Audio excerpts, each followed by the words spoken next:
नमस्कार आप सभी का, मेरा नाम है मुकुंद सारस्वत और आप सभी का स्वागत है मेरे YouTube चैनल पर।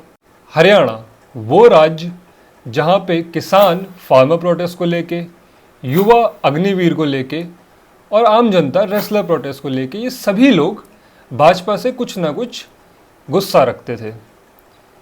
अब फिलहाल वहां लहूलुहान ये है कि राज्य में कीर्तिमान गढ़ते हुए भाजपा सरकार बना चुकी है, जो कि 1966 के राज्य के गठन के बाद पहली ऐसी सरकार है जिन्होंने सत्ता बनाने में हैट्रिक पा ली है।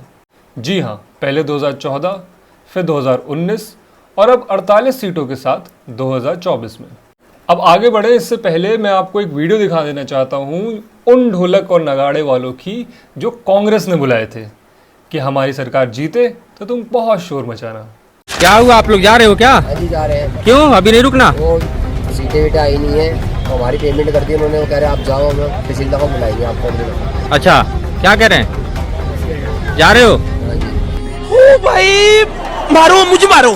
तो अब सभी एग्जिट पोल्स को नाकामयाब साबित करते हुए आखिर ऐसा क्या हुआ कि भाजपा ने सरकार बना ली।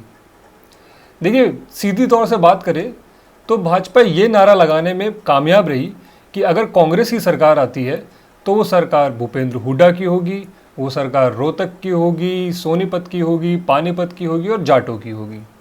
वहीं कांग्रेस की हार का एक बहुत बड़ा रीज़न रहा उनका एरोगेंस।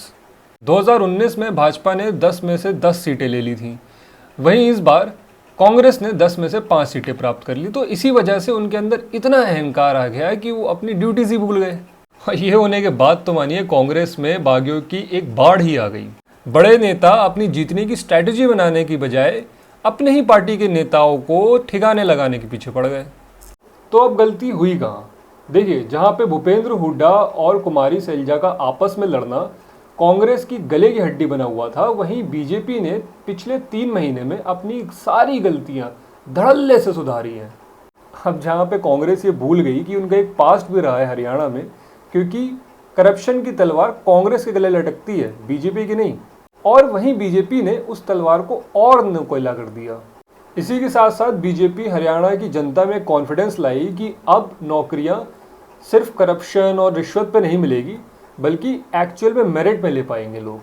अब बात रही इंटरनल मैटर्स की, तो जहाँ पे बीजेपी की कार्यकर्ताओं को खट्टर साहब से प्रॉब्लम थी कि वो टाइम नहीं देते, वो उनकी देखभाल नहीं करते, वो कमी बहुत अच्छे से पूरी कर दी सीएम सैनी ने। तो जहां कांग्रेस ने हरियाणा में अपनी जीत को एक थकावटी दिन के बाद आराम से नींद आने जितना आसान मान लिया था, वहीं बीजेपी ने डोर टू डोर कैंपेन जैसे तरीकों से डबल मेहनत करी। तो पिछले 3 महीनों में जनता को भाजपा से जो भी शिकायतें थी, जो भी नाराजगी थी, उसको एड्रेस करने की कोशिश करी है। वहीं कांग्रेस के नेता 50 वोट मिलने पर नौकरी देने का वादे कर रहे थे। हुड्डा साहब ने नौकरी देनी 2 लाख, यू मेरिट हमारे इलाके समझ आना रही है। जिता के भेजते हो 2000 का कोटा मिलेगा और मैं इनकी 50 वोट पे एक नौकरी की सिफारिश है। और जा काम से जितना ज्यादा डब्बो भरेगा वह काम की उतनी ज्यादा ही नौकरी लगेंगे। यू मेरे फैसलो ना, यू समन को फैसलो कल को मेरे ऊपर थोप दो। तो दोस्तों, इससे हम क्या सीखते हैं? इससे हम सीखते हैं कि आपका सत्ता में रहना या रियल लाइफ में आ जाएं तो आपका पावर में रहना, सक्सेस में रहना उतना ही डिफ़िकल्ट है जितना सक्सेस पाना था। अगर आप एक लेवल पे एक अचीवमेंट को अचीव करने के बाद उसके लिए मेहनत करना बंद कर देते हो या फिर एरोगेंट हो जाते हो तो आपका डाउनफॉल बहुत दूर नहीं है। बहुत से लोगों को जब जीत का झंडा सामने दिखता है तो वो भागना ही बंद कर देते हैं। शायद यही हुआ इस बार कांग्रेस के साथ हरियाणा में। तो यही था दोस्तों अपडेट। अगर आपको वीडियो पसंद आई हो तो लाइक करिएगा, शेयर करिएगा और अगर आपकी इस पर कुछ टिप्पणी है तो कमेंट करके ज़रूर बताइएगा।